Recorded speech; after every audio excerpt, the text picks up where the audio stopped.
আসানসোল পৌর নিগমের চলতি মাসের বোর্ড মিটিং অনুষ্ঠিত হয়। এই বৈঠকে উপস্থিত ছিলেন পৌর নিগমের চেয়ারম্যান অমরনাথ চট্টোপাধ্যায়, কমিশনার একমজি সিং, বিভিন্ন এমএসআইসির ব্যুরো চেয়ারম্যান ও বিভিন্ন ওয়ার্ডের কাউন্সিলররা।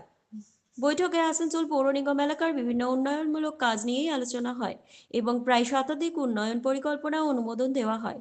এর পাশাপাশি পৌর নিগমের পক্ষ থেকে একটি গুরুত্বপূর্ণ ঘোষণা করা হয়। চেয়ারম্যান অমরনাথ চট্টোপাধ্যায় জানান, যেসব বাড়ি, কারখানা বা বাণিজ্যের প্রতিষ্ঠানের কর বকেয়া রয়েছে, তারা যদি আগামী 31শে মার্চ 2026-এর মধ্যে সেই বকেয়া কর পরিশোধ করেন, তাহলে মোট ট্যাক্সের উপরে 20% ছাড় দেওয়া হবে।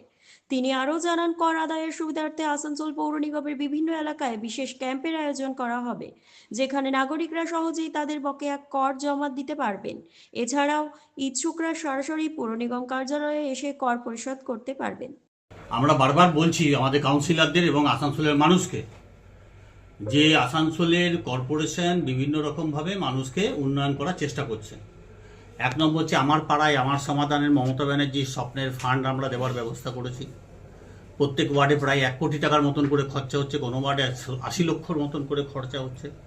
তারপরে পথশ্রীর রাস্তা হচ্ছে, তারপরে এমপি ফান্ডের টাকা আছে, এমএলএ ফান্ডের টাকা আছে, পিডাব্লিউডির কাজ হচ্ছে, স্ট্রিট লাইট লাগছে। এই সমস্ত কাজগুলো হওয়ার মধ্যেখান দিয়ে আসানসোল শহর বিভিন্ন জায়গায় উন্নয়নের কাজ শুরু হয়ে গেছে এবং অনেক কাজ এখনও টেন্ডার বাকি আছে। সেগুলো আমরা যাতে ত্বরান্বিত করা যায় তার জন্য আমরা ইঞ্জিনিয়ারদের এবং কমিশনারের মাধ্যমে আমরা বোর্ডের সিদ্ধান্ত নিয়ে চরম একটা দৃষ্টান্ত স্থাপন করার চেষ্টা করছি, যাতে একটা পার্টিকুলার ডেটের মধ্যেখান দিয়ে সমস্ত টেন্ডারগুলোকে করে দেওয়া যায়। এবং আমরা আরেকটা সিদ্ধান্ত নিতে চললাম, সেটা হচ্ছে আমরা জানি এতে কর্পোরেশনের লস হবে কিন্তু মানুষের উপকার হবে। সেইটা হচ্ছে যে আমরা মার্চ 2026 পর্যন্ত যাদের ট্যাক্স বাকি আছে তাদের জন্য আমরা 20% রিবেটের ব্যবস্থা করলাম। 20% পর্যন্ত রিবেট আসানসোলের জনগণ পাবে, কমার্শিয়াল এবং রেসিডেন্সিয়াল বোথ ক্ষেত্রে। তো আমরা চাইব, জনগণকে অনুরোধ করব যে তারা যেন সত্তর সেই সমস্ত টাকাগুলো যদি বকেয়া পেমেন্ট করতে পারেন তাহলে আপনারাই লাভবান হবেন।